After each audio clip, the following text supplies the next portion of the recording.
1 year after starting Dr. Burzynski's treatment, UCLA pronounced me in remission. Dr. Burzynski saved my life, and for that, he is facing 300 years in a federal penitentiary. Perhaps Dr. Burzynski has found the medical breakthrough of the century. Certainly a wealth of empirical data hints at that possibility. But how will we ever know if the FDA succeeds in quashing it? The FDA has raided Dr. Burzynski's clinic enough times now that they should have been able to prove any legitimate charges they may have had against him. The relentless stress the FDA has put Dr. Burzynski's patients through is unforgivable. The FDA has convened 4 grand juries, none of which returned an indictment. Finally, 5 days after this body pressed David Kessler for answers on retaliatory actions against Dr. Burzynski, guess what? He was indicted. Will FDA's initiatives that you announced today expedite the current review of antineoplastons treatments? I don't want to get into any particular agent. Isn't part of your problem that the treatment of cancer is a very profitable industry for a lot of companies, and that your treatment right now will eat into those companies' profits? Bingo. They'll do anything. I'd like the following questions to be asked the FDA. How much money have they spent in the last 10 years to try to put Dr. Burzynski out of business? How many documents can they subpoena, and how many more grand juries does he have to go to? And why can't patients who have advanced cancer seek the medical treatment of their choice? The issue of whether antineoplastons work may not even come up during the trial. The judge says that's not relevant. You voted to acquit? To acquit, absolutely. Not guilty. Not guilty. I voted for acquittal. I voted my mind and my heart. I do not believe that Dr. Burzynski is a criminal. And I had voted to acquit. Burzynski's victory has resulted in the American government abandoning their initial attempt to hijack these medicines after they filed 11 patents of an already existing antineoplaston compound by recruiting and colluding with one of Burzynski's own research scientists.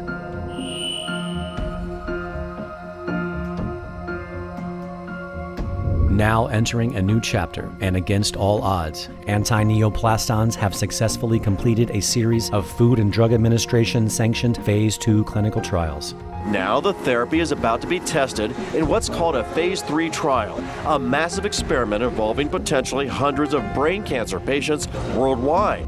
Dr. Stanislaw Burzynski is presently the first and only scientist in United States history to enter the federal drug approval process for a proprietary cancer therapy without any financial support from the American government, the pharmaceutical industry, or the cancer establishment.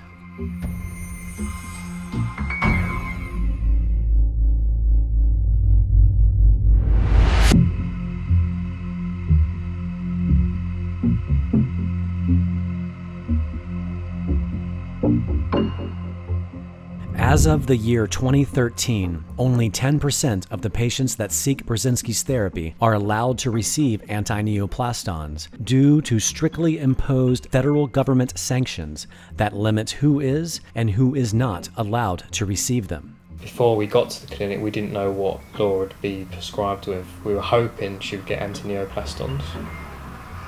But they did say to us, we're not going to know until you arrive and we submit all your medical records to the FDA. They'll determine whether they're going to approve Laura for treatment or not. The patients that wish to receive antineoplastons are required to go through a rigorous review process by America's Food and Drug Administration, which generally requires proof that chemotherapy and radiation have first failed the patient before being allowed access to antineoplastons. So we got back from getting the biopsy result, and I straight away phoned the clinic and told them what Laura's tumour was, and he said, look, I'm really sorry, but it's a clinical trial and there's criteria. Laura's going to have had radiotherapy or chemotherapy first and failed that. I said to him, well, that's crazy, what do you mean failed that first? And I said, what, you know, we're UK citizens, does it matter that we're not Americans? Do we still come under the same law? And he said, yeah, you'll be on US soil when you arrive. The clinics on the US soil, we have to adhere to this. But we just said, let's just get on with it. Got on with it, yeah. I went for the 6 weeks radiotherapy. I did 10 days of the chemotherapy, the Temodar, and I was violently sick. Even if the FDA's prerequisite is fulfilled, The FDA holds full dictatorial rights to refuse patients access to the medicine if they choose. The doctors have told us basically there is no cure. By contrast, Dr. Burzynski, we have found out, has cured several people with myeloma, which means that this is a better prospect for us just statistically. The problem is that the FDA, in its wisdom, will not allow us to be treated with the antineoplastons. We have asked the FDA what is different about my case, why I don't get an exemption. We didn't have a response yet to that question. They're not going to allow Pat to be treated by the clinic that has the technology to possibly save her life. Upon the mapping of the human genome, dozens of new gene-targeted medications were developed and released by the pharmaceutical industry.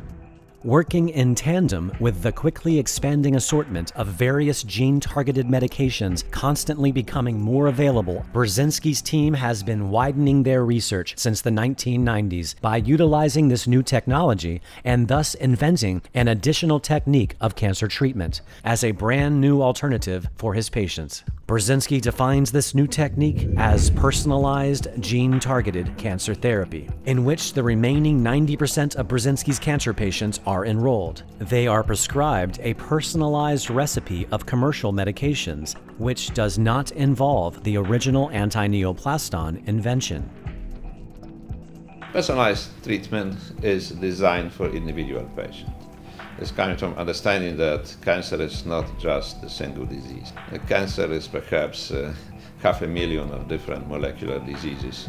This means that every patient is to be treated individually if you would like to be successful and if you would like to avoid bad adverse reactions. This means that you need to identify what is causing cancer in individual patients, and we know that cancer is caused by abnormal genes at this time. It is necessary to identify abnormal genes.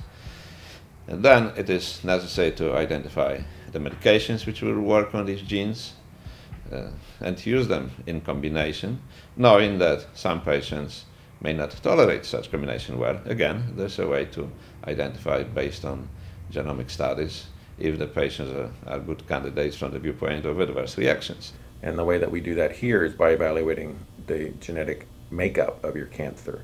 We've benefited from using Caris Life Sciences labs out in Phoenix, Arizona, who will essentially do a full genomics study of what makes your cancer. Basically, they will run the analysis on the entire cancerous genome of 24,000 genes. We are not treating, for instance, quote-unquote, large cell lung cancer. We are treating the combination of genes which are causing this cancer. Zolinzac, Zeloda, Avastin, those are the things I was taking. Chris was diagnosed with stage 1 colon cancer. None of these commercial drugs that the Burzynski Clinic prescribed him were approved by the FDA to treat stage 1 colon cancer. The Burzynski Clinic prescribed Chris these 3 medications off-label based on the findings of his genetic profile, having nothing whatsoever to do with what these drugs were granted market approval for. And then my doctor called me and said, "There's no tumor." Can you believe how 3 months, it's not even less than 3 months. And my tumor was gone. And just 3 months earlier, I was saying it was all over. The fact that we got rid of his cancer at this time is great, okay? But obviously this would be criticized by standard oncology because they would say, well, this patient should receive standard of care, which means surgery, then combination of chemotherapy. One of the interesting things around here is that when the drug reps do come to present either a lunch or a talk about their medications, they often ask us what it is that we're doing with their medications, and they'll gladly sit and listen and obviously understand the mechanisms of their medications, but then they get really perked up when we start telling them about the other cancers that Dr. Burzynski is freely using their medications against. Every doctor we've seen has said there is no cure for Merkel cell cancer. Yeah. It's like, too bad, you know. You might as well get your papers in order and, you know, pick out your funeral home, make sure you got a burial plot and all this stuff. Mrs. Wright was 66 years of age when she originally consulted with me in July of 2005.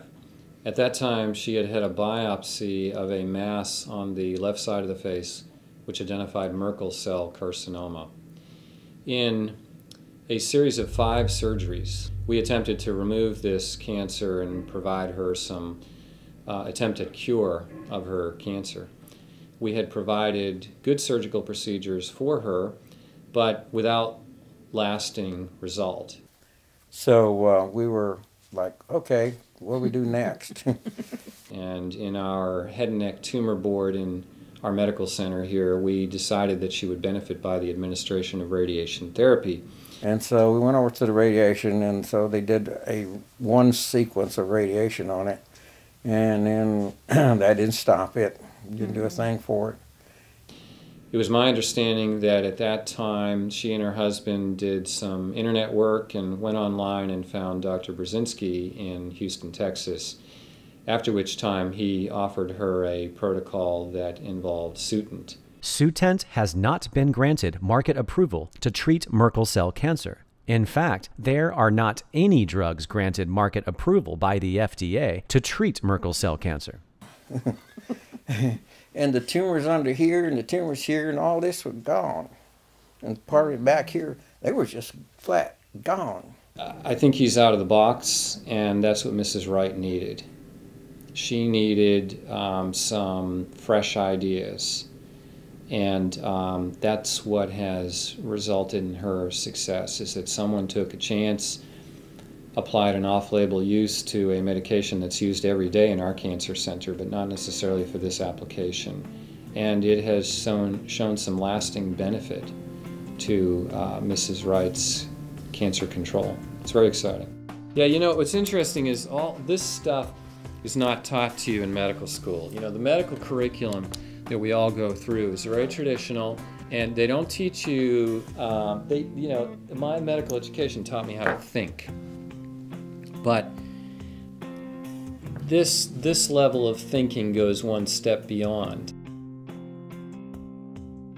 One of the things too about Burzynski's was that some of the first level doctors coming from different places, different countries, and learning what he's doing. Dr. Sawanabori works with a prestigious university in Japan. He wants to make targeted gene therapy the standard treatment in his country. His method is very safe and also very effective. So I'm sure that this is the new strategy of cancer treatment.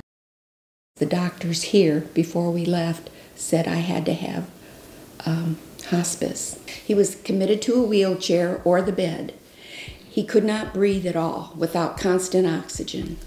When we left, Mark was able to walk. He had no oxygen. He was a completely stable individual. He was no longer dependent on everything. He's been on it for about a month or so, and I mean, he looked completely like a different person. He was not in the wheelchair anymore. He was off his oxygen. He was walking. He looked like he's gained weight. You know, all the bulky lymph node that you can see from far away in his neck, where they were almost completely gone. And he just looked good, and he really felt good as well. That's and great. He was not having much really toxicity at all from that regimen. In terms of nausea, vomiting, low blood counts, he was just doing very, very well. And after we are confident that the patient is doing well, there are no side effects, and there are some initial signs of improvement, the patient can return home under the care of the local oncologist. Looking back into the whole thing, you know, I definitely did not recommend them to go to the Burzynski Clinic at the beginning. You know, I did not know much about it. I didn't know exactly what they were doing over there. And you know, we're all trained in a certain fashion. You know, we follow FDA-approved chemotherapy and FDA-approved regimen. But after I've seen what he has gone through at the Burzynski Clinic, and you know the kind of response he's had, I've certainly changed my mind and my opinion about it. We have to get to the point where chemotherapy has to be custom made to each patient and not one size fits all. The doctors said, I think this is time where we talk about do not resuscitate papers and, getting them signed. And I wanted to vomit. And before he could say any more, I just said, I've had enough. I'm out of here.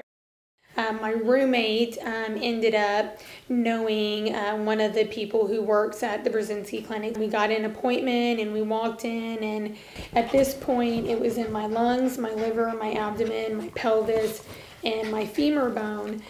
So I was on treatment with them from November, I guess end of October, November in December. Went for scans at the end of December, and we got our Christmas miracle. All of my tumors were inactive, and I couldn't believe it. I mean, my family and I were just, we were left, we didn't even know what to say. You know, we were speechless. The Burzynski Clinic prescribed Lindsay 7 different gene-targeted medications to battle her cancer. All of these medications are manufactured by the pharmaceutical industry and sold to the Burzynski Clinic. Some of the retail prices for an annual course of these drugs can exceed $100,000 each. Insurance doesn't cover Burzynski.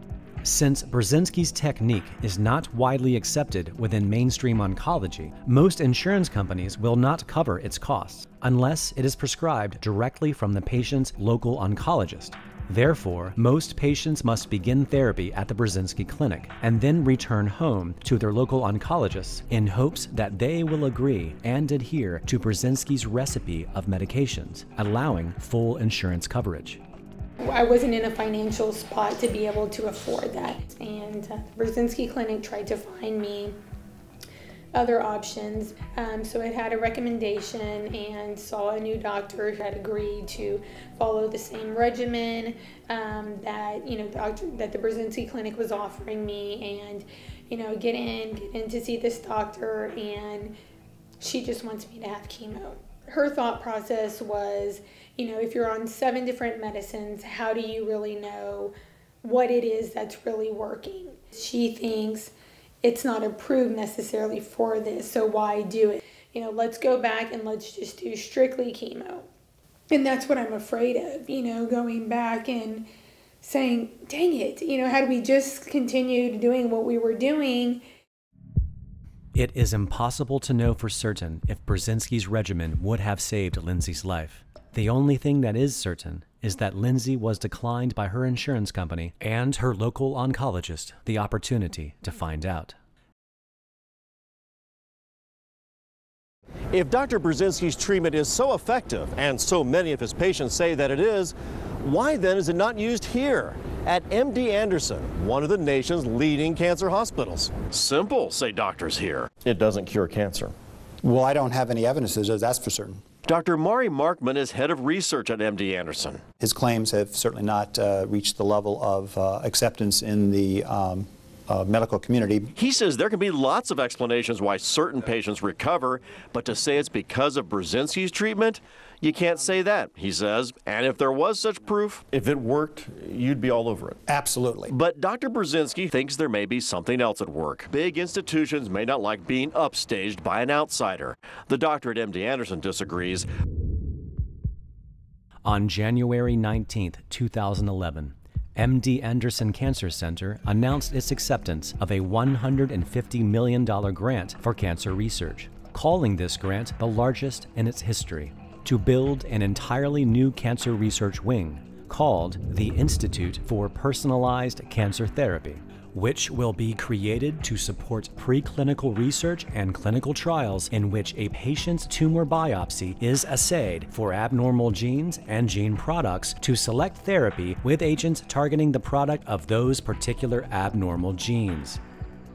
And since 2011, hardly a month has passed without a newspaper or television story describing this new technique. We're talking cure here. We're not talking management. Right. If you were to have cancer and there was someone else your age, another woman who also had the same type of cancer, the reality is those are 2 very different cancers still. Right. And we used a one-shot-fits-all sort of approach to treat this, but in fact your genetic makeup in your tumor would cause a different sort of treatment to take place. And that's what they're focusing in on. We know how to do that already, they say, to map someone's genome, figure out how to treat them most specifically for them. It is unclear if these announcements are directly due to Burzynski pioneering this method 10 years prior, or if it is simply a coincidence. Either way, there are some paralyzing bureaucratic roadblocks that mainstream oncological centers like MD Anderson have not yet faced when announcing this new direction. Namely, the firmly established 60-year-old paradigm of the scientifically controlled clinical trial. If I had two combinations of pure compound, neither of them by themselves did anything significant, but you put them together and they did something really dramatic, you know, but alone they wouldn't work. It is impossible to get that approved by the FDA because they don't know how to deal with two things at once. They want to deal with a single pure thing. They don't have the mechanism for understanding that. In our current clinical trial structure, a university or pharmaceutical company proposes a new cancer therapy for market to a regulatory government agency. In the United States, this would be the FDA. The proposed therapy first goes through a phase 1 trial to see if the therapy is safe to administer. If the FDA deems it safe, it graduates into a phase 2 trial, which determines if the therapy shows any efficacy. If efficacy is demonstrated, it then enters a phase 3 trial. In a phase 3 trial for advanced cancer therapies, a series of patients who all have the exact same diagnosis are accrued, then split into two groups. Both groups are given the exact same established standard of care, which is generally radiation or chemotherapy, while only one group gets the newly proposed therapy. This is defined as a randomized controlled clinical trial. If the group who received the newly proposed therapy fares better than the group without, the FDA then releases the therapy to the public and it becomes a new standard of care. If you were trying to do the cocktail where you genetically tested people and knew that you had 4 or 5 different drugs, but you knew that this subject needs half as much of that, twice as much of that, the normal amount of that, la la la, and you tried to customize this. If you tried to work that through the current system, it just doesn't fit. It doesn't fit the paradigm of what they're used to working with. It's so far outside, I don't think it would work. I mean, I think the treatment would work. I don't think it would work with the system. I don't think you'd be able to get that approved. It is physically impossible to get a personalized regimen approved when our current clinical trial structure is based exclusively on everyone getting the exact same medicines. Each patient would represent their own clinical trial, thus defining each patient's outcome as merely anecdotal. And then the problem comes how to really combine the treatments, use for instance 5 or 6 medications together, if each of these treatments is produced by different pharmaceutical companies which would like to get rid of each other. They are not willing to cooperate with each other. They would like to put out of business each other. So that's why in the United States it will take enormous time to bring this to surface, to bring this to approval. On the other hand, big institutions, big cancer centers, they are very slow. They are tremendously bureaucratic. The project needs to go from one committee to another. It will take forever to approve it. And these are small steps. Many oncologists don't understand how these medicines work. For instance, a year ago we would be questioned, why did you use Herceptin for the treatment of stomach cancer? It has been approved only for the breast cancer. But then now, Herceptin is approved for the treatment of stomach cancer by the FDA. Why? Because it works on the gene which is also involved in stomach cancer. Not in everybody, but in a good number of patients. So what we used, for instance, a year ago was right. So that's a very difficult task. For most oncologists, they don't understand. They treat the name of the cancer. They still don't understand the cancer is caused by the gene. If they would understand that they have a lot of things available to treat patients successfully, this would completely change the outlook of cancer treatment. You may have much more effective treatment now, okay, without waiting for 30 years, whatever. With the available resources, they can already save the life of numerous patients.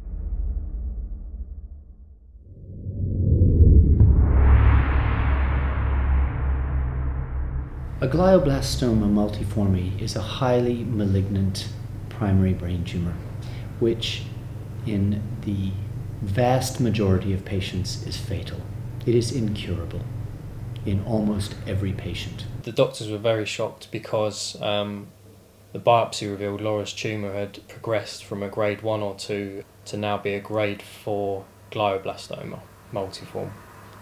Most of us would consider the average survival to be about 9 to 12 months after diagnosis with what is termed conventional treatment. And conventional treatment consists of surgery, radiation therapy, and chemotherapy.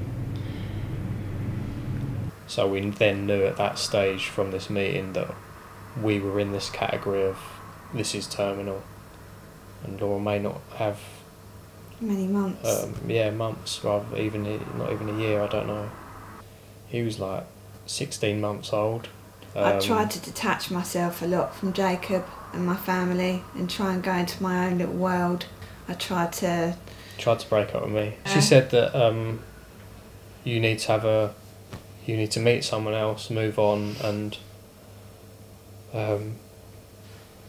start like a family with someone else and be with someone who's not ill, you know, like someone who's not got something like this. Temozolomide has given us a further weapon in our fight against glioblastoma by affording patients some extra survival, though this has not been proven to be scientifically significant. She refused to touch it. I remember it came in a big bag, and every night I used to have to open the packets and give her the tablets. And it was like a little ritual, and we both sat there and we were just so against it because we knew how ineffective it was as well. So it was almost like it's making her really sick. Some people don't survive chemotherapy. What's the point in Laura's last days being in such pain and being so ill for not much benefit, you know? Once conventional treatments failed to stop Laura's glioblastoma brain tumor from growing, they were now released to try the Burzynski Clinic. A young mother from Kent who's suffering from a rare form of brain cancer is trying to raise money for treatment which could save her life. 24-year-old Laura Himes has been told that her cancer is incurable, but she believes a new treatment which is available in America could give her a hope of survival. It was on Christmas Eve Laura Himes was told she had a rare form of brain cancer, and the doctors have told her there's no cure. This grey patch is a low-grade cancer which is affecting her balance and her coordination.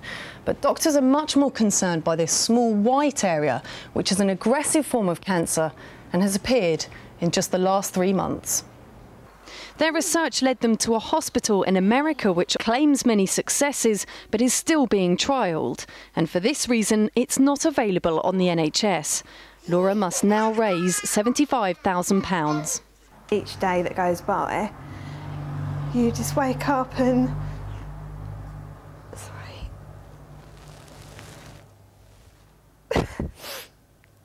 just seeing my son get older every day. It's just really hard because I think, well, how long have I got?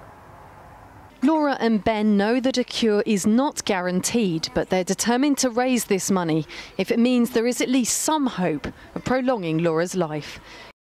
Yeah, there was like a lot of websites calling him a scammer, a quack, and the first thing I thought was, well, I don't believe everything I read, so I need to find out what this is all about. So I did some research and found a family in England that had used this doctor, and he told us all about his experience at the clinic, gave us lots of contact details and phone numbers. I'd read for days and days and days about Dr. Burzynski.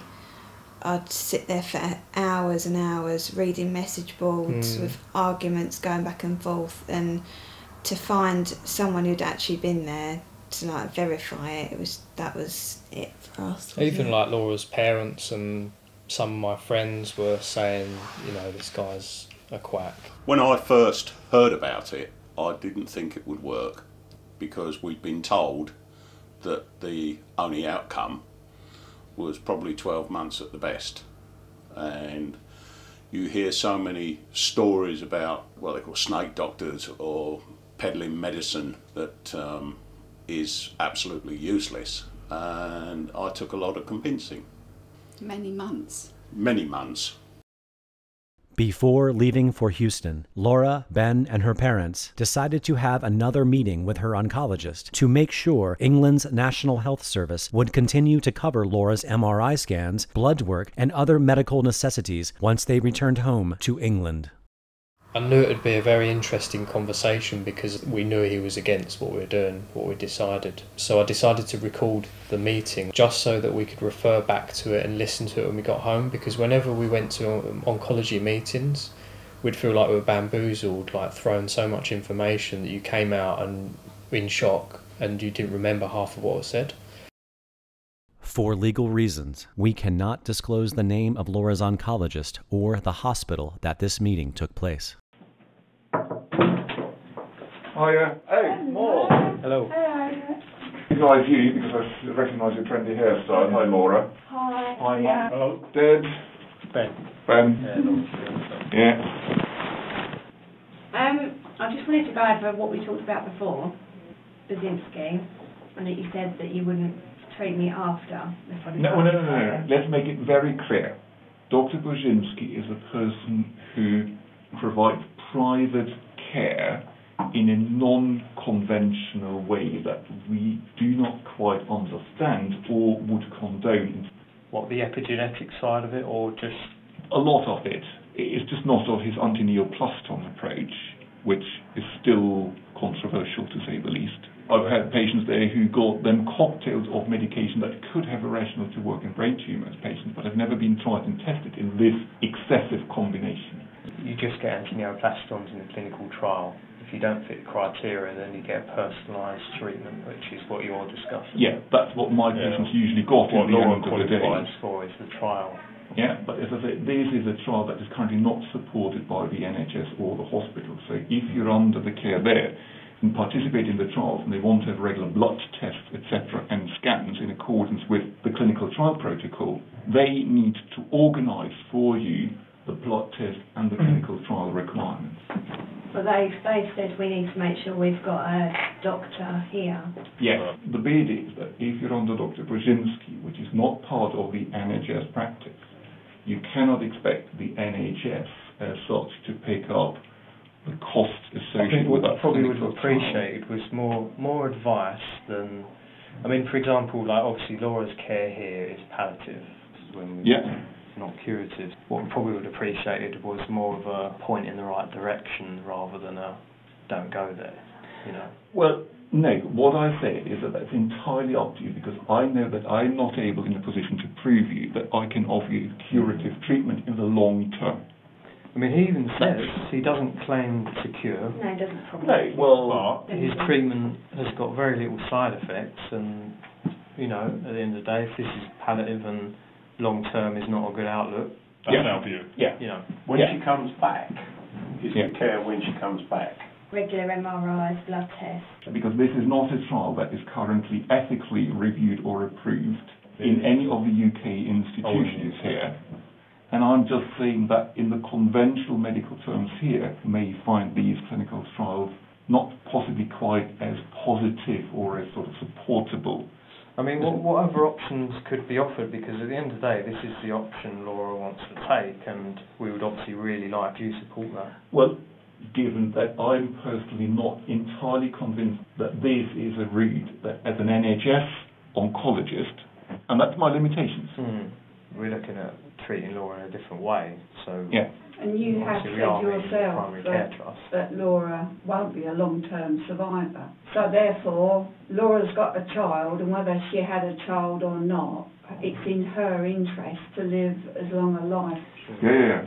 Laura came home and told me that you told her, don't be bothering to put into your pension pot. So basically you were reiterating what you told us in the first place anyway, that the long-term survival of Laura will be very debatable. Correct. So as a family, we look on it quite right. If it was happening to you or your child or anyone in your family, naturally we think, right, well, the National Health Service, unfortunately, won't be able to cure our daughter's tumour in the long term. Correct. They can only hold it back. So what is wrong in Laura and her family seeking hope elsewhere? And it is FDA approved. If it was a quack total quack, he wouldn't have FDA approval. I think I completely hear what you say. What I was to trying say it's unethical and stuff like that, I do think that that's probably misleading, because at the end of the day he's got to adhere to strict protocols to be in these trials, especially to be in phase 3 for other particular type of cancer. And I think his results are amazing from what we've seen compared to the carcinogenic treatment that you're going to get here. You know, no offence, but I don't. If you're going to take one over the other, I don't deny that. I don't. One of my the right direction was the way that you stated, if she goes out to America and has the full treatment and then comes back. What I cannot support Laura with at that point, if she is under the clinical trial, under Dr. Burzynski, even though I appreciate it's FDA approved, and that's a difficult thing to understand why I may not be quite. But as long as she's under his care, his medical direction, and he manages her, then I wouldn't be able to provide care. If the primary care trust commissioned you to provide her 8-week MRI scans, blood tests, which they'll provide you with what they need results-wise, and also to do a physical health check of Laura every month, I don't see why Aston couldn't provide that provision of care if the PCT has agreed to pay for it. You work doctor.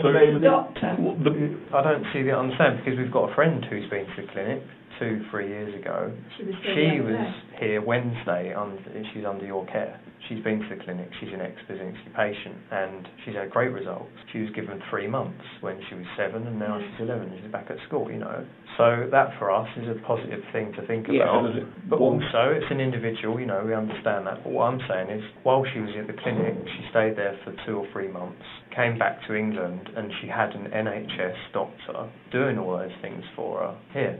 So there is a case where it's happened for someone else. There isn't any consistency. If it can happen for someone else, we request that. I personally have a problem with Dr. Burzynski and the individual care plans that he's been delivering. And if you're just into the clinical trial just to get the Antineoplaston, that may be a slightly different bit. So you wouldn't see a problem with a clinical trial? We're just asking for the basic. She should be able to have that care. I'm not very happy with it personally. You can understand from our side, what we're saying is you're delivering palliative care to Laura. We found something which in trial, I understand you don't believe it, or you know, whatever you're on, whatever your views are, we want to do that treatment, we'll pay for it. So I can't see why you would have a problem with that. We do differ in our understanding what is a problem or not a problem. And while I'm very happy to support Laura to get everything she needs, there are a few things that I personally would not support. And as I said, direct taking advice from Dr. Burzynski about what is needed and required is one of the few things where I personally, me as a person... He'll send you a sheet once a month and he'll say, can she walk? Yes. It's a physical check. The other ones are bloods taken every 2 weeks. You'll get the blood results, which you then fax to the clinic.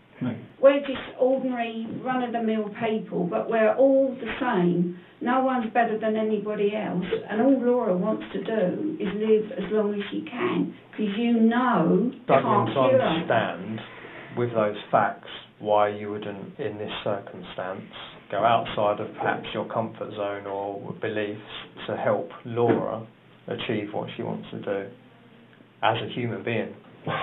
He can't help everyone. Some people go there on their last legs and he can't help them. And they die. You expect me to respect your choice. But we're giving you a very good argument why that's our choice, but I don't feel that you're giving us a very good argument back about why that's your choice.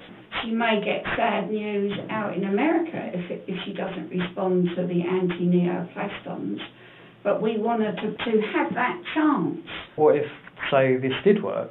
And, you know, you were helping Laura achieve that by giving her the care here. Wouldn't that be a major positive thing for the medical community? I don't know. I mean, I'm just trying to understand. That's why you do these trials in the US. It is FDA approved. I know. So that must, you know, we are supposed to be friends with America. When would we need to start? If there's progression on the next scan, we can start straight away. If there's no progression, we have to wait a further 4 weeks. Okay. You can't cure Laura in the long run. That's the only way we're looking at it as a family. If we knew that Laura could be cured, we wouldn't be looking elsewhere. Laura would have been costing the NHS X amount of money because of conventional chemotherapy treatments and stuff. You let me know when you need to have your scan. Yeah? You can have a CD-ROM of that diagnostic image. Yes. Once Laura goes out to America and she's all set up, it would be fantastic if look after Laura when she's back in this country. But obviously we've got no other choice. No. This is what we're doing. Okay. So with that, with your position, are you going to try very hard? Would you like to do it for Laura? Putting aside the Burzynski Clinic, would you like to help Laura? That is not the question. Yeah, well, that is, you took the Hippocratic oath as an oncologist or as a doctor before you trained. Okay, I think we've done what we can do at the moment. Okay?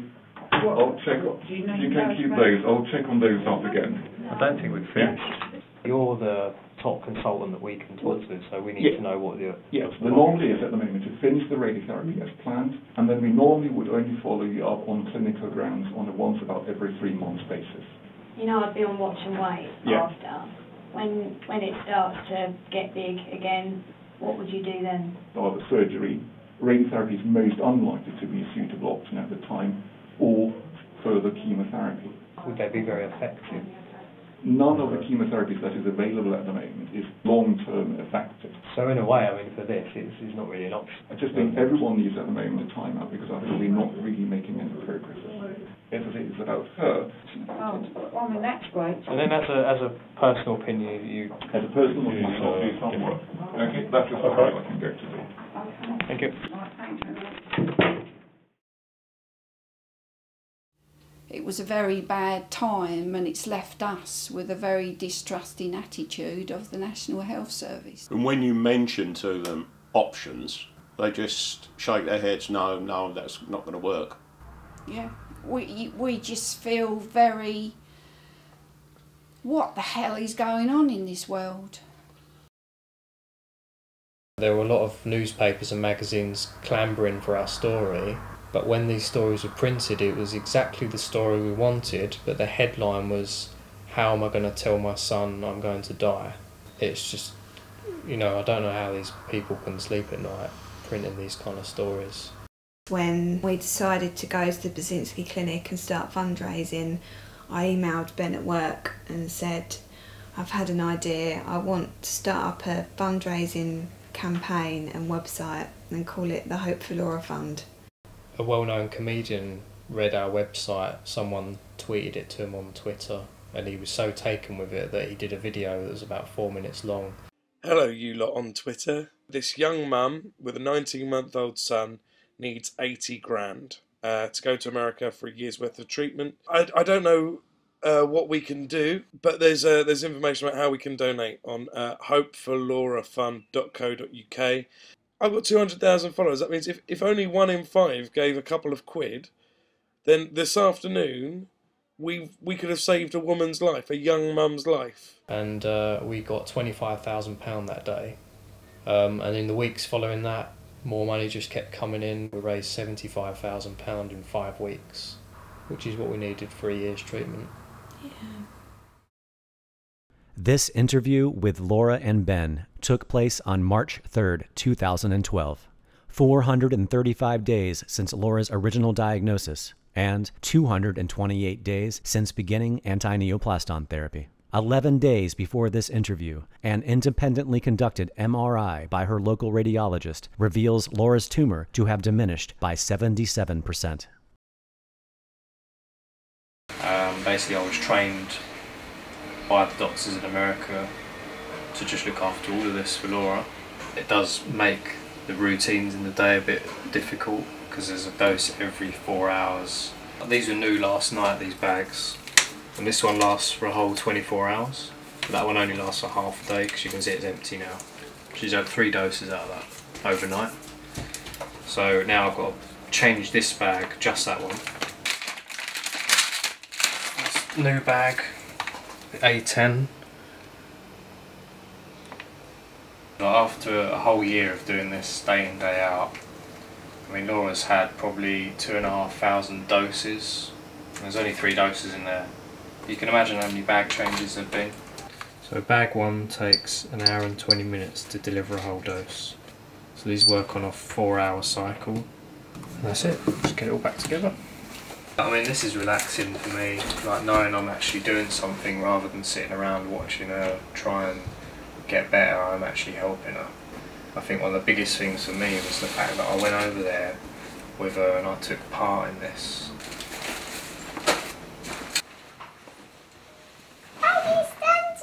It's actually easier to have it under.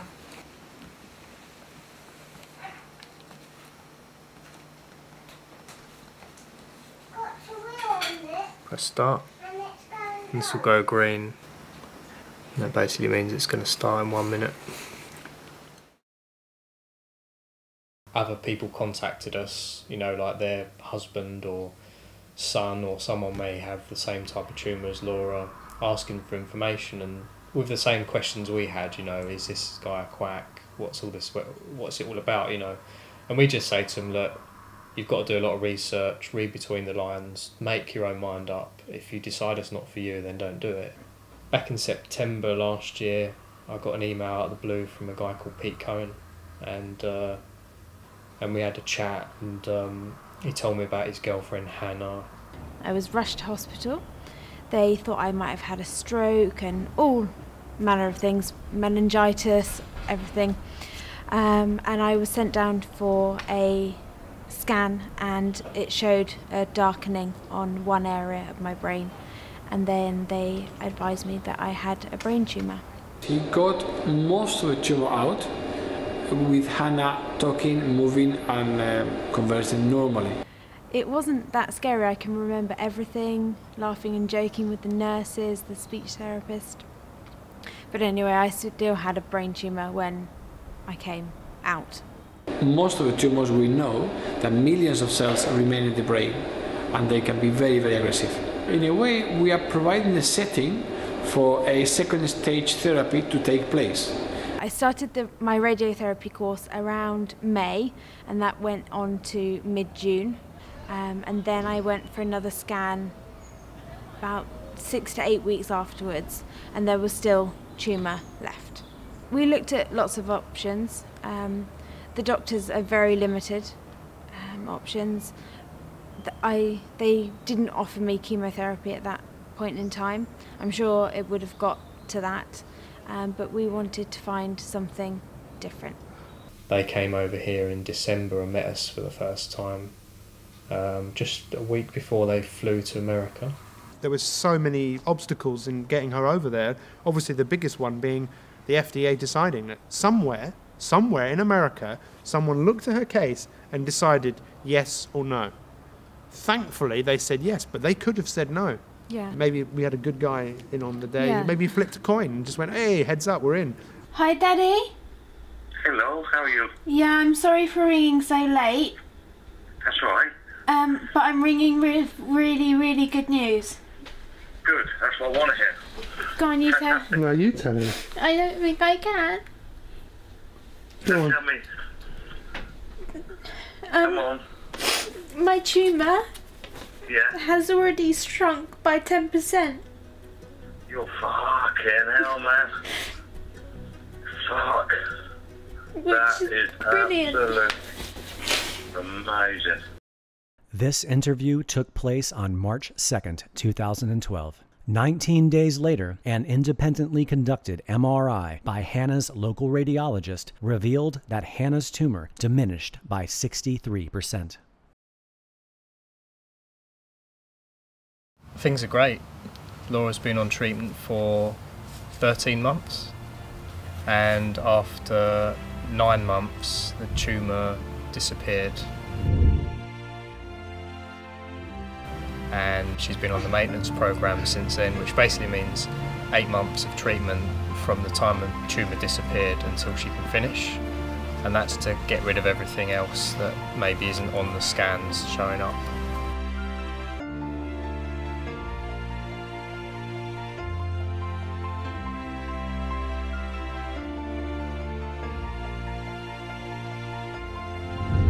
I should finish just after Christmas. So that'll be exactly 2 years since diagnosis that I've been fighting this thing, because I was diagnosed on Christmas Eve. And Jacob was only 16 months old at the time.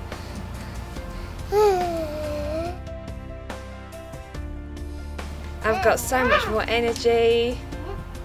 I'm able to get up and down the stairs, simple things like that. Just do normal things like cooking, going out. Like Laura was at home for months without going out anywhere. It's like it's slowly brought me out of this dark hole.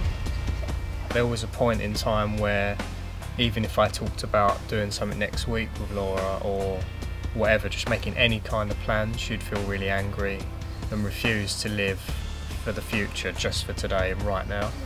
But then she started slowly over time thinking about like next week, the week after, and like we've planned our wedding now, which is next year, so we're thinking about the future without worrying so much.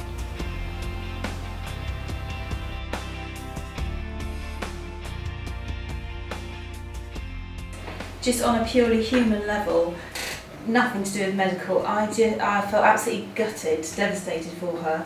The thought of having such a horrendous thing, and then being told basically there's nothing anyone could do, and going out, doing all the research so meticulously and becoming so knowledgeable about all of it, I'm speechless about it. I think it's extraordinary. Did you feel uneasy or uncomfortable at all because of the fact that it is experimental and it's quite controversial? No, I mean it's out of, I suppose it's out of my comfort zone to be dealing with something that I haven't really got a grip on and don't understand. And in terms of, do I mind that it's a controversial thing? Not at all. Not at all. You know, this is a desperate situation. You do what you have to do if you've got the drive to do it. She's always going to be having scans the rest of her life, but probably less frequent. But we can kind of stop letting it rule our lives. Jacob, how are you doing today? Not too bad. I think when you were last here, I said something like, we're just taking each day as it comes. And now I kind of can plan in advance a bit more. I mean, because you feel so different now, right? I mean, do. look at that smile. I mean, you know, she's optimistic about life. She's thinking about tomorrow and the next day. Hannah's had a complete response. She'll be on the treatment now for another, it'll be 7 months. So 7 more months of this, and then hopefully, well, being well, that's it. She's off.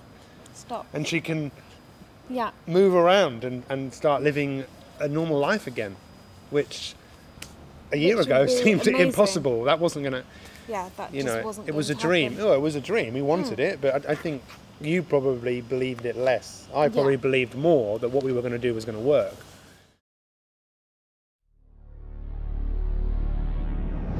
I treat many patients with brainstem gliomas, and brainstem glioma is also a very unpleasant, fatal in almost every case primary brain tumor, and a brainstem glioma in a child is by and large a death sentence. Various treatments have been utilized over the world. Sadly, nothing has been found to be effective over a long period of time in any significant group of patients. It's a devilish and, you know, desperately awful disease to be suffering from. Brainstem gliomas are a blanket term for tumors occurring in the brainstem. Brainstem gliomas are found in children more often than adults. 85% of them occur in the pons region and are defined as a DIPG, or diffuse intrinsic pontine glioma. The doctors were saying, I think they were being kind to me, they were saying, oh, there might be a 15% chance that she'll survive. So you cling on to that 15%, but the more and more research you do, you think, no, what are they talking about? There isn't a 15% survival rate for this. DIPG, she's going to die. There's no known survivors. The only survivors we could find came back to the Burzynski Clinic. So for me it was a no-brainer. We either do this or do nothing. It was good to talk to other people. I think I talked to Ben and Laura because they were out there a few weeks before we were going, and it's just reassuring to hear from someone else from your own country, look, actually, this is good, it's fine. And we got there, the doctors were brilliant.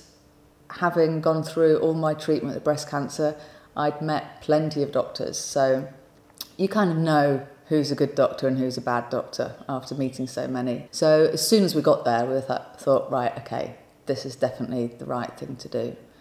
And we were treated brilliantly. And when we met Dr. Burzynski, the first thing he said to us was, it doesn't work for everyone, and we're working on trying to find out the reasons why it works for some and not for others. And he said, unfortunately, kids who haven't had radiotherapy do tend to do a little better, but we didn't have any choice. Billy was going downhill so rapidly, she had to have radiotherapy.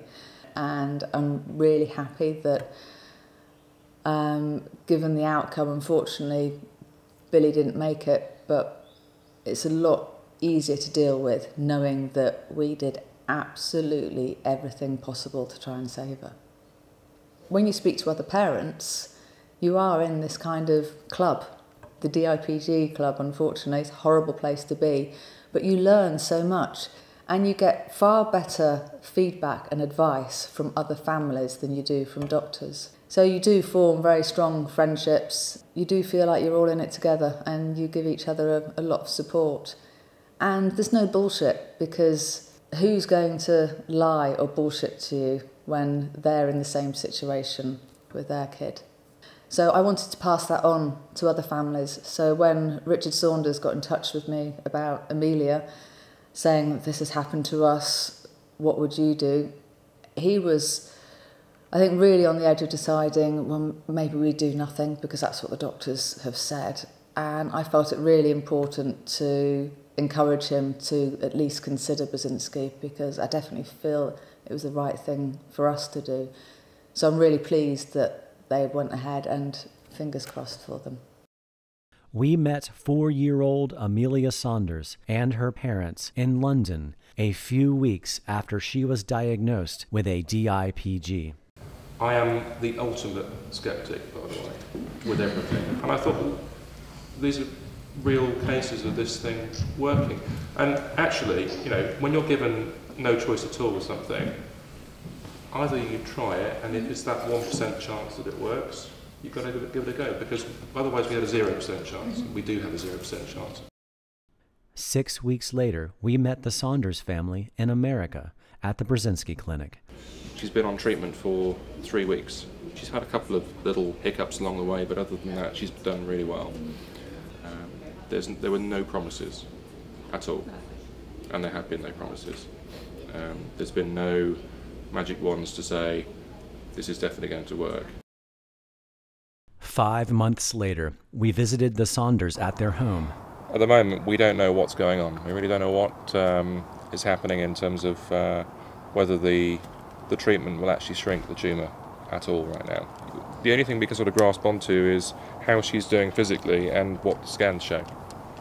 And those scans are the same every single time.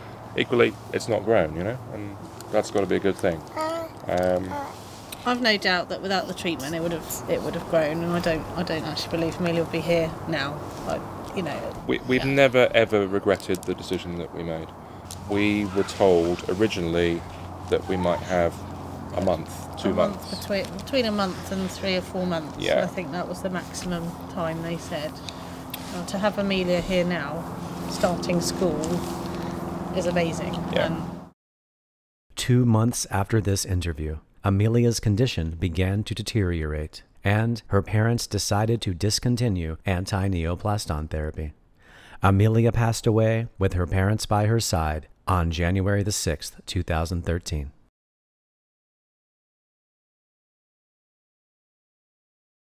Brainstem glioma is as rare as it is deadly. Approximately 500 children a year in the United States and 40 children a year in England are diagnosed with it. An exhaustive search spanning 27 years of all available medical literature worldwide reveals the absence of any patient ever being cured or living 5 years after diagnosis. Likewise, no proposed medication from the cancer industry has demonstrated enough safety and efficacy by any of the world's regulatory agencies to gain market approval for this condition. A comprehensive 21-year study reported in one of the world's most prestigious oncology medical journals, The Lancet, published that radiation remains the standard treatment. Chemotherapy has not shown any benefit. Overall outlook is poor, and nearly all children eventually die. Most studies showed a median survival time of shorter than 1 year. Tori Marino's birth on Father's Day was cause for celebration. But as she grew, her parents began to notice something unusual about her. So Kim Marino and her husband Roman took their 7-week-old baby girl to a neurologist who told them she had an inoperable brain tumor and wouldn't live more than 6 weeks. I mean, that left us with, okay, this is what we're faced with. We will come home, we will bring her home, and just love her daily, you know, while she's here. And so Tori began taking steroids to reduce the pressure on her brain. The drugs have left her swollen. I remember Tori's oncologist telling me that your daughter is going to die. I recommend that you don't do CPR. I know you're a police officer, you guys are part of your training, but you may want to let her die. And I have her death certificate ready to go. It just needs to be signed. But they refused to give up hope, and they sought out an experimental gene therapy treatment that's never been tried on someone so young. They'll leave their home in Garden Grove this weekend for a journey that could save their daughter's life. It's the first day of experimental gene therapy treatment that could reduce a large tumor in her brain. The medication will be pumped into her body 6 times a day for the next 6 weeks and will gradually increase in dosage. But the #1 concern for little Tori's doctor and her parents is if there's enough time to save her. You know, even if she makes it to her 1st or 2nd birthday, I'd be overjoyed. Pat doctors in Texas told baby Tori's parents the cancerous growth is so large, pressing on the baby's brain, they can't believe the little girl is able to eat or move her arms and legs.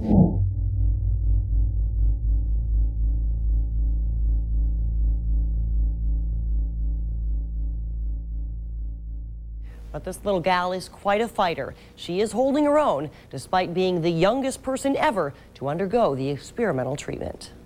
Everybody, this is my niece, baby Tori. Here she is. Tori Moreno arrived home in LA this afternoon. In Texas, doctors inserted a catheter into Tori's chest. Through it, experimental medicine called Antineoplastons will be administered daily by her parents right at home. And they're not yet sure whether it will shrink Tori's tumor. She's the youngest person ever to try the therapy. You know, back the initial onset in August when they were telling us that she was going to die, we can't even believe she's still alive right now. This is an oncology team, 3 of them, and Tori's pediatrician, who's been a doctor for a long time, was saying this is the worst case they'd ever seen in their history. And I remember that first scan came back. I think we started in October, and by December, it was the first time you got a chance to look at something. There was already a dramatic impact with that. And not only that, to take those scans to an outside doctor going, okay. Tori's parents took her December 1998 scans to St. Francis Medical Center for a confirmation. The scan at the start of antineoplaston therapy was dated October 13th. St. Francis also described Tori's tumor in greater detail, noting that it was within the pons region, almost completely replacing it, and extending out beyond the brainstem itself. They noted the subsequent scan dated December 10th.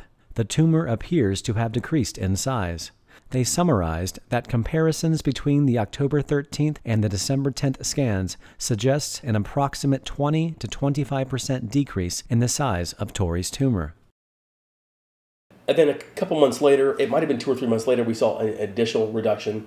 The doctors, I remember even in California, the oncology team was still baffled. They were still making excuses.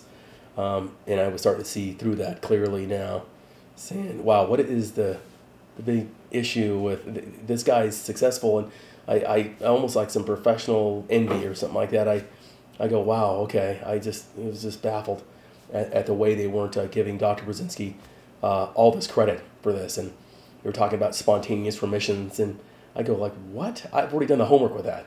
Spontaneous remissions and a brainstem glioma, those don't happen. And I said, do you know who Dr. Burzynski is? Well, I've heard of him.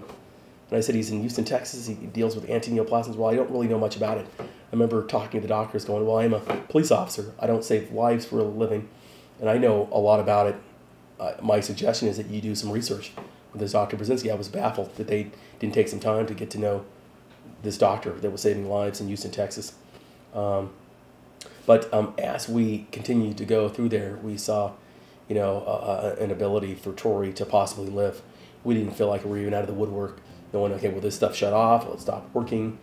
And so it wasn't until about maybe 6 months into it that we started feeling comfortable. Like, our daughter's going to get a chance to live. Here she is celebrating her. We've had 14 birthdays now with her, when they were saying, she wouldn't make it to her first. So.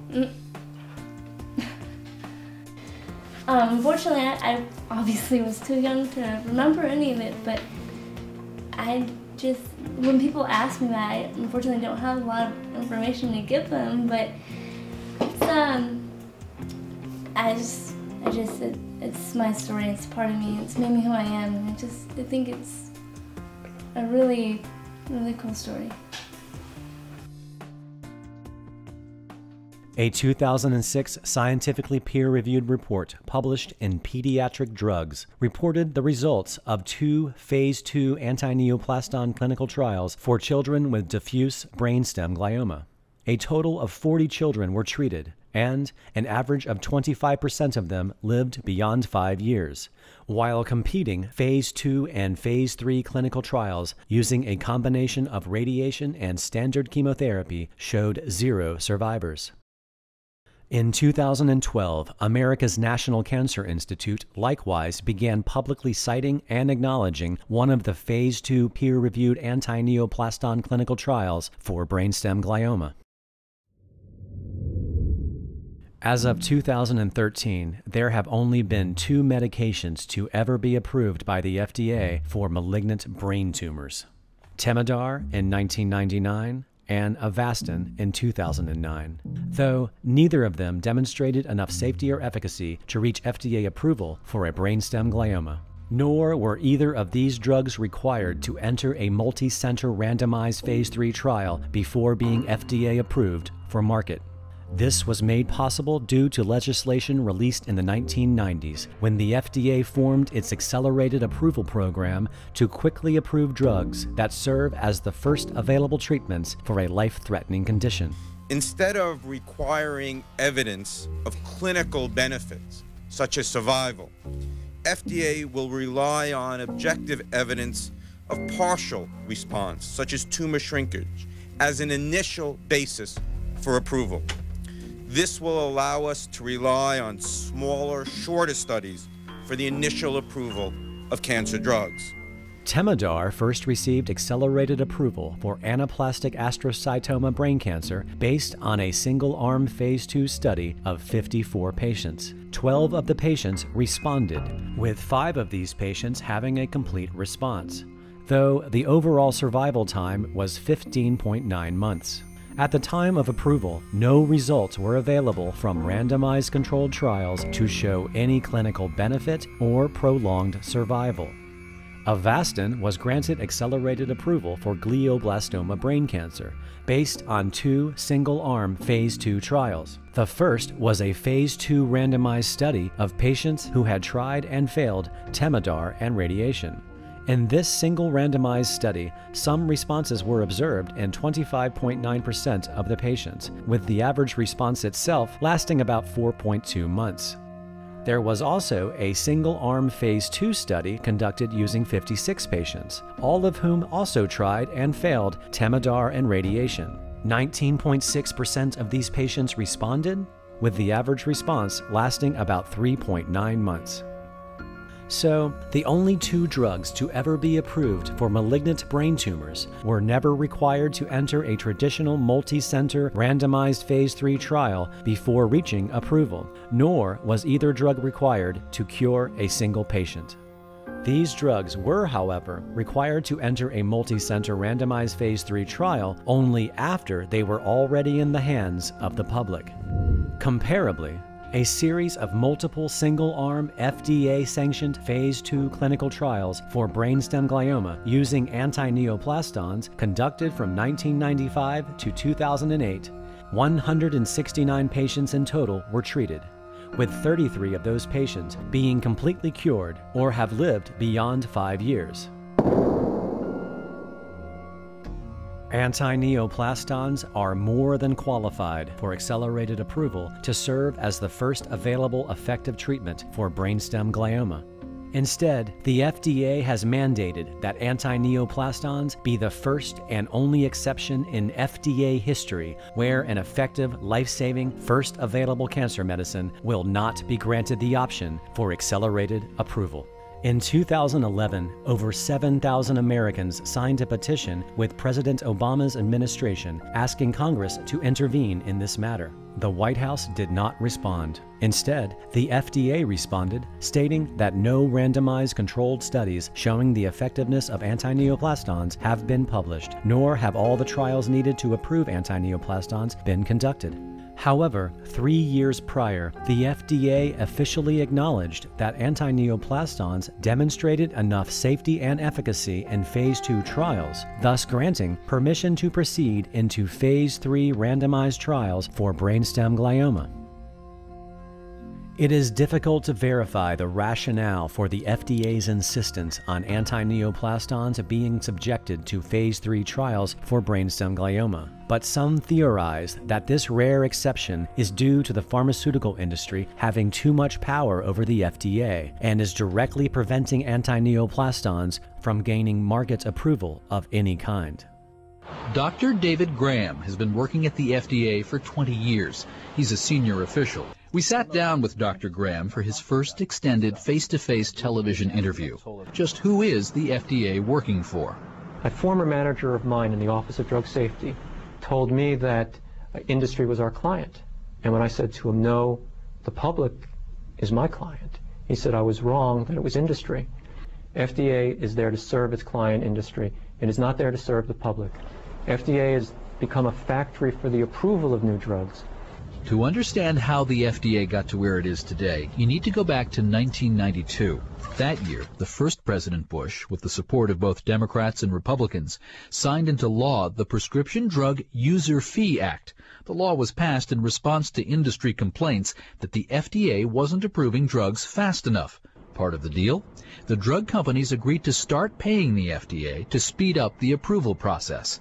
It worsened the culture within FDA that was already bad to start with, that said, we will approve drugs and we'll approve them quickly. Because essentially all this money is coming in from the pharmaceutical companies, therefore we need to please the pharmaceutical companies? Well, that is eventually the mentality that emerged. That's changed the whole balance of financial power within the agency. Here's the thing. While the industry has been providing more and more money for approvals, Congress has cut spending for the rest of what the FDA does. As a result, almost 4 out of every $5 the FDA spends on drug regulation now goes to getting new drugs approved for sale. You know, I pick up the papers and I read articles that say that the FDA is slow in approving drugs. That the big problem that you all have over there is bureaucratic foot-dragging, keeping important new treatments away from people who need it desperately. Right. That is a complaint. I think where that complaint originates from is probably from the pharmaceutical industry. It's not true, though? I mean, even the cases of a drug that might be necessary to help someone's cancer from progressing. Well, let's put it this way. If you look at most drugs that get approved on the marketplace, most of them aren't offering a true therapeutic advance. I mean, you go through this whole rigmarole at the FDA to get a drug approved, and you're saying it doesn't offer much over an existing drug? No, it usually doesn't offer anything over existing drugs. Well, like what? Let's look at Vioxx. What we say is the truth, trust us. This drug is safe and effective. It's safe and effective because we, the FDA, say it is, and we don't have to produce evidence to justify that. And their reaction is predictably and uniformly the same, which is they deny that there's a problem, and they kill the messenger who brought them the bad news.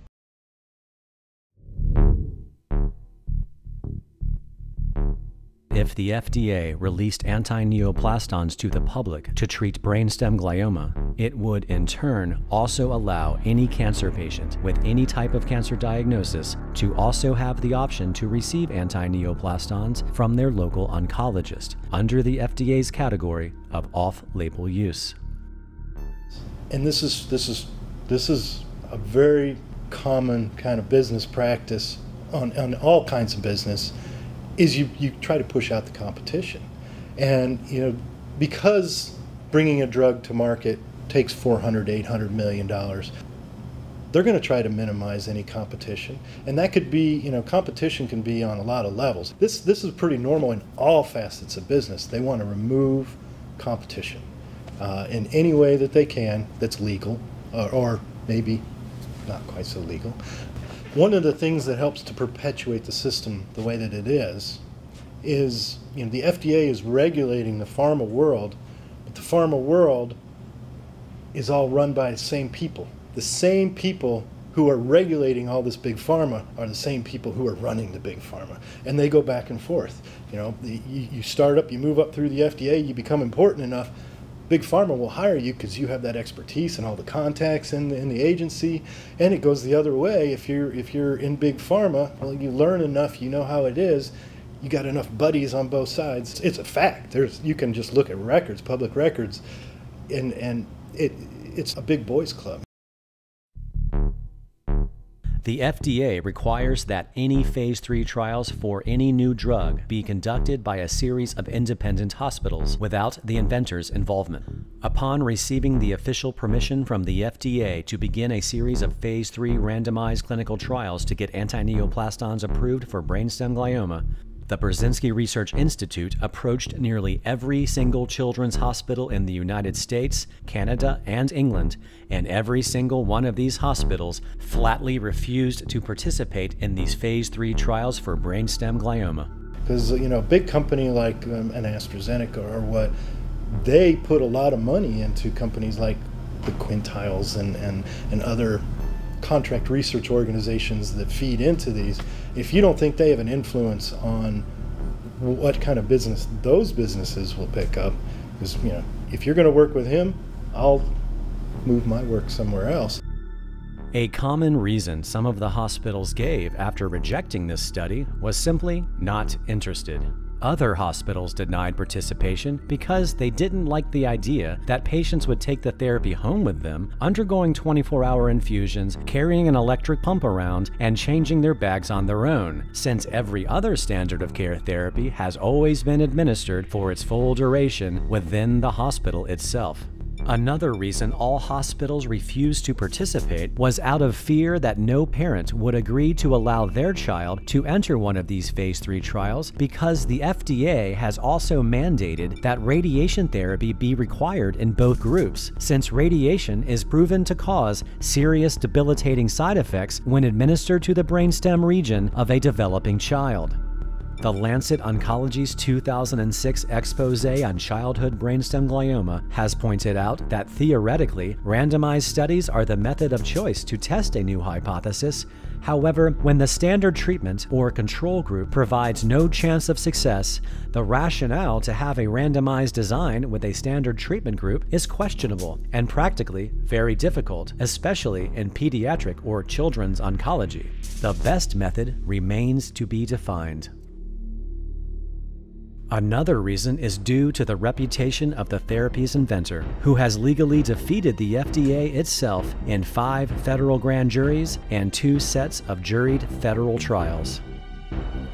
When you add all of these reasons up, it becomes easy to understand why no hospital will step out on a limb to participate in these trials, since any prospective patient doing a Google search for antineoplastons or its inventor is met with a slew of negativity. The same is true if any current, past, or future patient posts anything on Facebook or Twitter. They are instantly met with an onslaught of harassment and intimidation that has been carefully crafted and executed by a well-organized international group.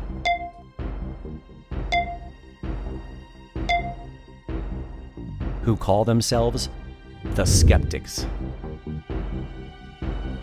they're hidden behind that keyboard so they can say whatever they like, and they're probably paid by the pharmaceuticals, and I'm sure they're in hock with the governments, with people that, you know, make a living out of being skeptics, to keep everything suppressed. You can't dare have the truth come out, because that would be... Because it would cost the government too much money. Yeah. I've been working for the last couple of months with some fairly big names in the skeptical movement, and people you'd be surprised who'd be working on the same team to combine forces, legal teams and budgets, and we're going to bring Burzynski a present on his birthday. Booyah. The FDA needs to step up and stop participating in this transparent, ongoing scam by no longer approving patients who want to participate in his unpromisingly imaginary trials. People who want to step up and protect these patients can do something very, very important, and that's write about this man and about his clinic and his treatment, Antineoplaston. We need to saturate the normal channels by which people come to him with better information. And I can't think of a better reason to do it than to see that Burzynski is widely exposed and ridiculed as the unproven kind of a quack that he is. Quite frankly, when you talk about people at their last-ditch efforts to fight cancer, especially children, it's really difficult not to look like a heartless, cynical skeptic. I know it doesn't sound good to the people who are there right now. They're funding his future campaigns of deception, and that's what we're trying to stop. My time is better spent warning the people who don't believe yet, and the people who are, in Burzynski's camp can stay in his camp, and I'm not going to try to dissuade them, but I am going to try to dissuade him from recruiting any more customers. Absolutely. Absolutely. He's going to be hearing from us, the Polish sausage you.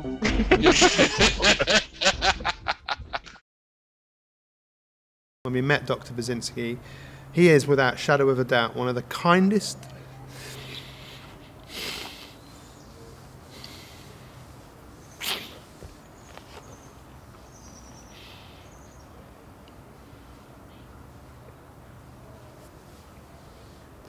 it's just ridiculous. All these people in the world that think this man is a crook or a charlatan, they don't really know what's going on. They haven't looked into it. They've just heard or read something. You know, we spent 7 weeks there. Yeah. And if that guy's a fraud, then he's the biggest fraud. It's the biggest scam ever. And there's a really strange relationship that he has with his patients. It's almost a fanatical devotion to him above all reason. Something that you see a lot in cults.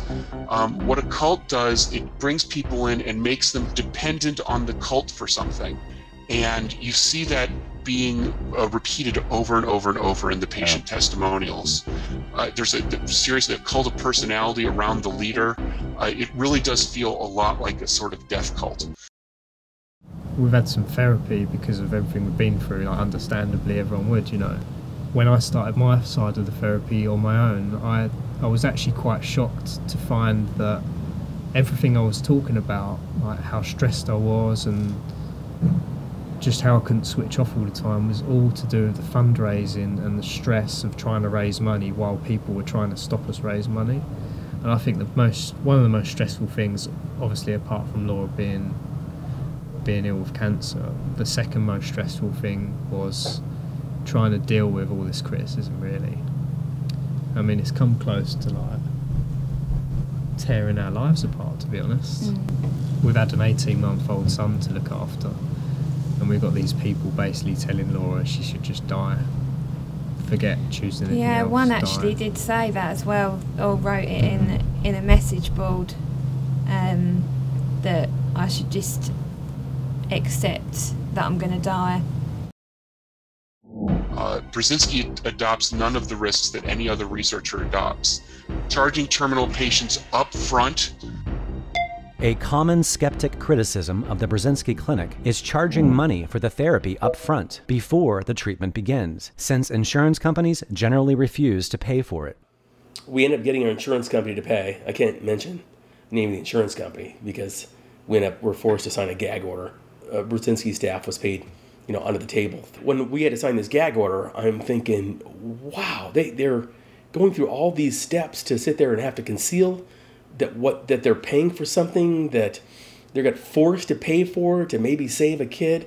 In 2008, the Wall Street Journal published an expose explaining how nonprofit hospitals such as MD Anderson Cancer Center asked one patient for $105,000 in cash before admitting her. MD Anderson's vice president of finance said, "Asking patients to pay after they've received a treatment is like asking someone to pay for a car after they've driven off the lot." You see a lot of people saying, well, the reason why he can't do his trials is because it costs $200 million to do a trial. I don't know where they're getting that number. And that, he's not getting any external funding, so he has to charge people out the nose. And that's just not how it works. It's really difficult for people to understand about paying for something yourself. So when we found out how much the Burzynski treatment was, yes, it's a lot of money. But if you put it into context of chemotherapy, we met someone at a clinic in Texas whose daughter was having chemotherapy, and their medical bill, which was covered by their medical insurance, fortunately, was $800,000 for the month. So when you think that the Burzynski treatment is $10,000 a month or less, then it's relatively cheap. But it's just difficult for people to get their heads around actually paying out of your own pocket. The skeptics have hijacked and locked the Wikipedia page on the Burzynski Clinic, blocking all neutral contributions in their efforts to sway any prospective patients from considering this therapy. The only neutral information found in this entry is Burzynski's date of birth and prior medical education. The skeptic responsible for this article also compiles and publishes death lists of previous patients, most all of whom were children who died of brainstem glioma. He then republishes the lists on various websites, giving the illusion that they are coming from more than one source.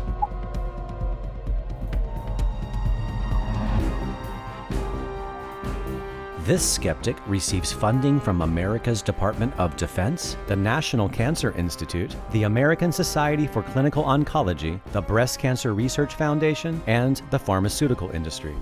In another of his paid positions for a National Geographic syndicated blog, this writer uses a different name and publishes articles about patients undergoing antineoplaston treatment and the therapy itself on a near weekly basis. In October, when we released stable results, we put 2 scans up. We put September and October up. It's the same size, but it started to break down a bit, so we were happy. We put these scan pictures up on our website. The next 6 weeks later, we did another scan and it had shrunk 36%. So we told everyone this news, released it on our website. He then did an article and using a link to the previous scans as his evidence, saying, look at these scans, it's clearly not shrunk,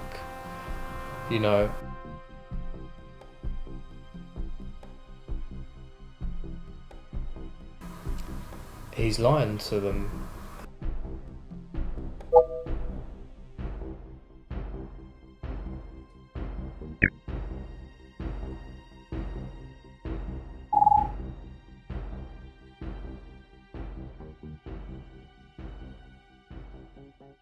We've got a message for any people that have been disrespectful to me. Try to stop tell people. You what to do. Yeah, try to stop people donating to me to help me get better, so I can see my son grow up. I want to tell you all. Basically, stick your noses out of our business. Yeah, and fuck off. And fuck off.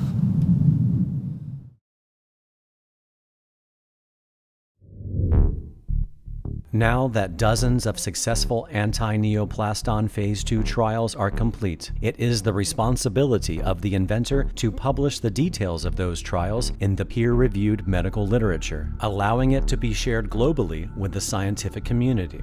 Up until 2006, articles containing anti-neoplaston studies have been consistently accepted in various medical journals. On November 26, 2012, an antineoplaston phase 2 study regarding patients who lived between 8 to 16 years after being diagnosed with a glioblastoma multiforme, the same type of incurable brain tumor Laura Hymas had, was rejected by the Lancet Oncology 2 hours after it was submitted. The reason for the Lancet's rejection was simply, we have decided not to publish it because we believe the message would be better elsewhere.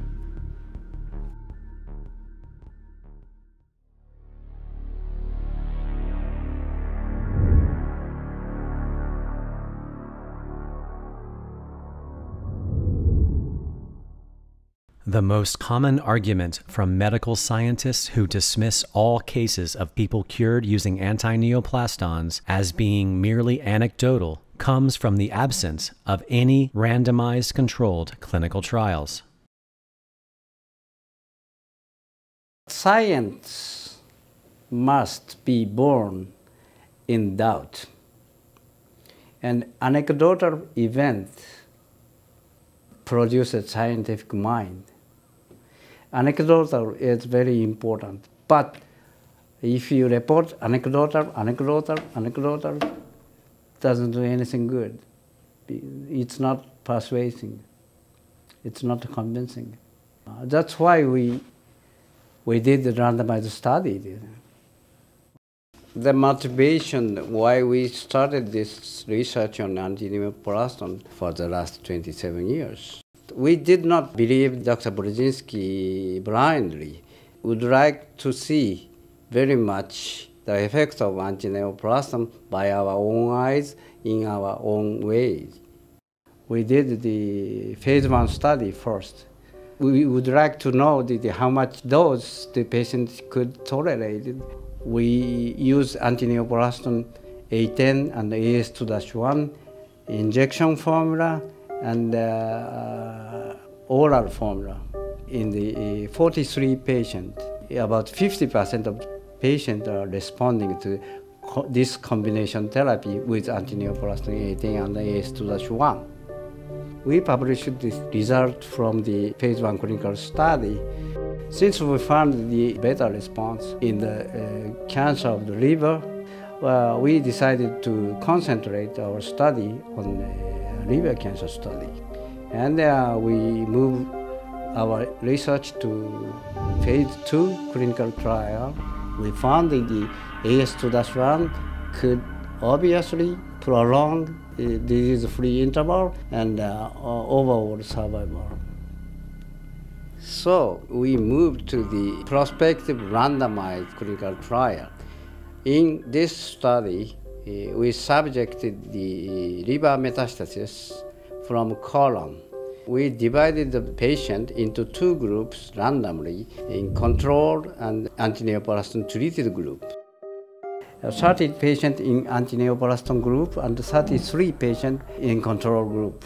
And in antineoplaston group, we add antineoplaston A10 injection for 1 week, AS2-1 capsule for at least 1 year, in addition to the intra-arterial hepatic infusion of 5-FU. In control group, about 50% of the patients lived around 36 months. In antineoplaston group, 50% of the patients lived about 70 months. So it's, obviously the antineoplaston makes it longer, about double. The scientific community invented the randomized study for not only excluded the anecdotal data, they are avoiding the bias. This has been done in Kurume University Hospital, completely independent from any other institute. We are not given advice from Burzynski either. This is the way the scientist should be. We doubt the data from the Burzynski, and we tested it. We found that Dr. Burzynski was right. It's not obviously anecdotal anymore.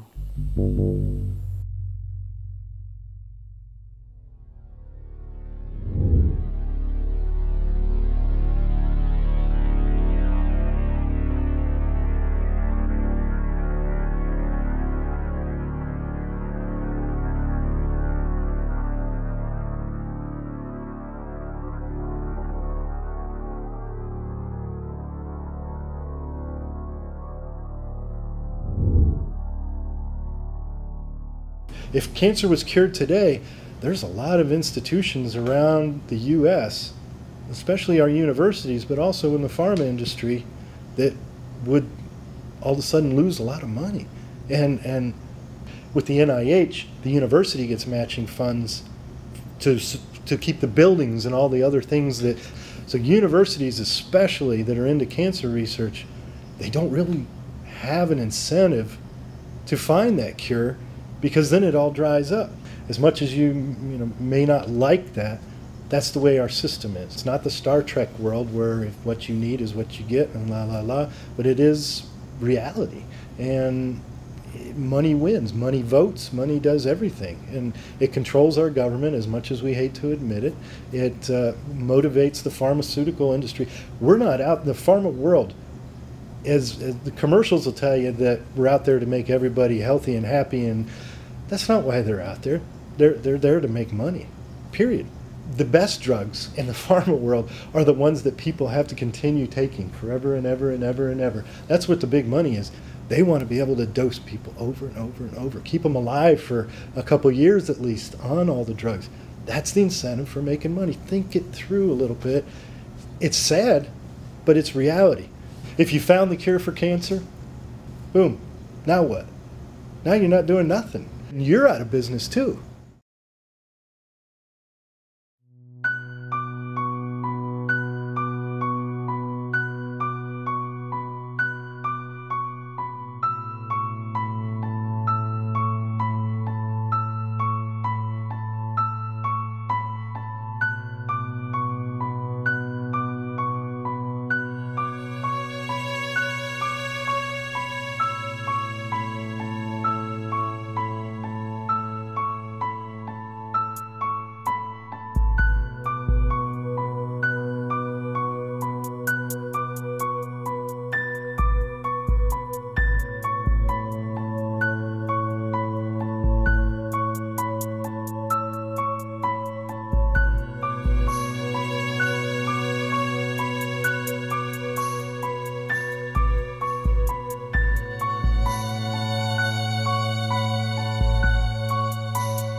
Isn't it sad that all these years later, we're now 15, 16, 17 years later, and it's deja vu all over again. This is all a rehash of what they did in the 90s. We worked night and day to organize the patients.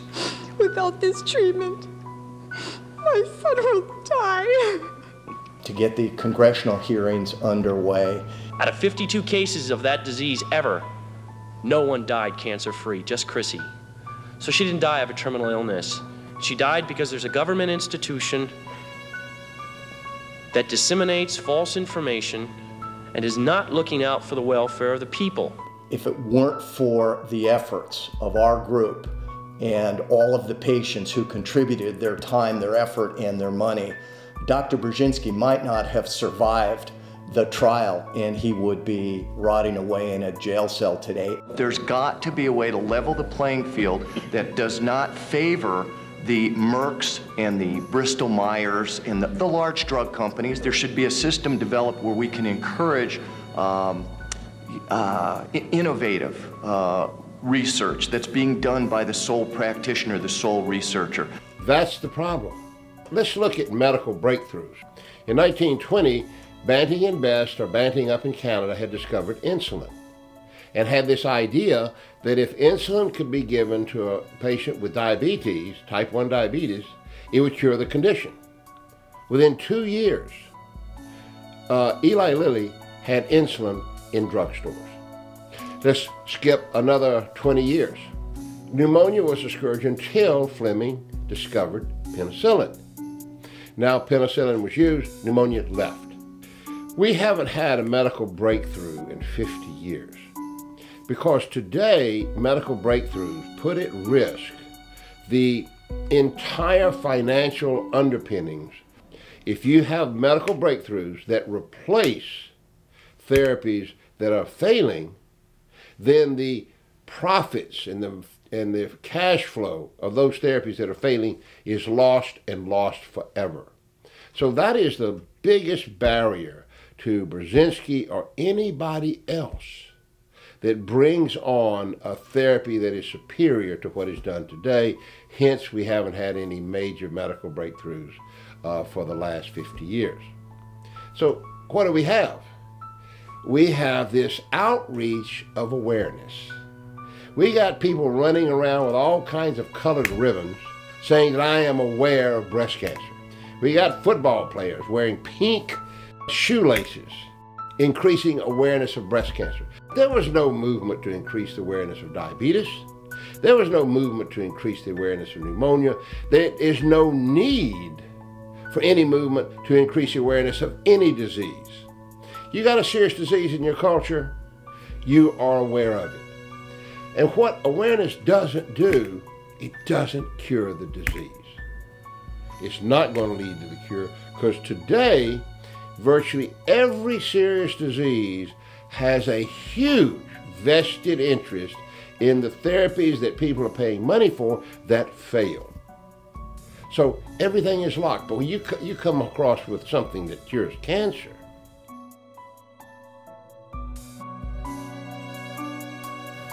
while I was entering the MRI machine, I was made aware that the FDA entered Burzynski's clinic one day prior.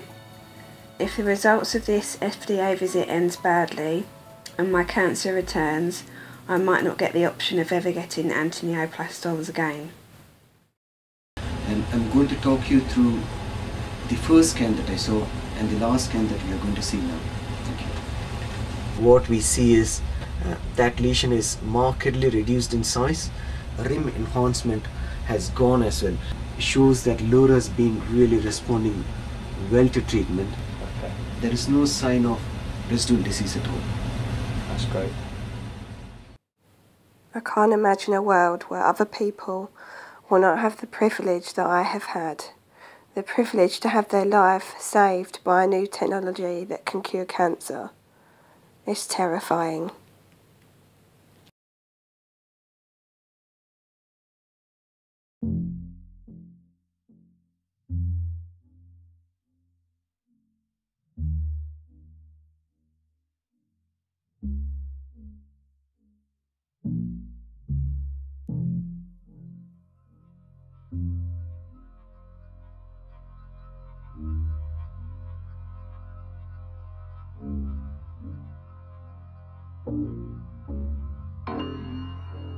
We would like to publish our data in this randomized study to the medical journal.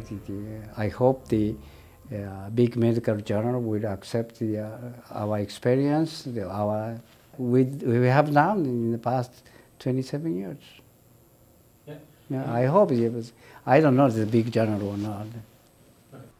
This thing is bigger than Burzynski because it represents a true breakthrough where generations separated from us, 30, 40 years, if Burzynski was liberated or if his therapy were liberated, generations separated won't be thinking about cancer. We're not thinking about pneumonia, and we're not thinking about diabetes.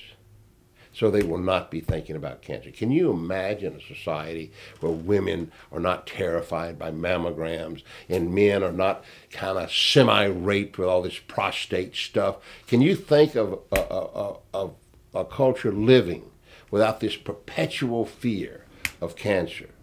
That's what Burzynski's discovery offers.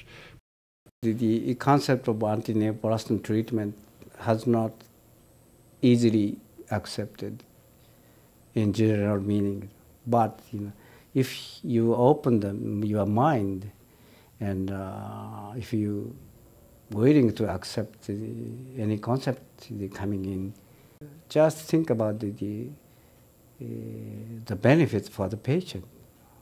That's all. That's the whole purpose of the medicine there. I think it is only human to want to seek treatment for a disease that is considered to be almost universally fatal. We can obviously only offer the treatment that we ourselves offer, but I'm always pleased if a patient's treatment is going successfully and that their disease is either remitting or go into remission for whatever reason. Always. Great. Can you think of anything? Excuse me, anything else you would like to? Yeah, anything else you want to say? No? All right. Not with cameras running. Okay, cool. Turn everything off, you turn everything off, and then I'll speak to you. Okay, cool.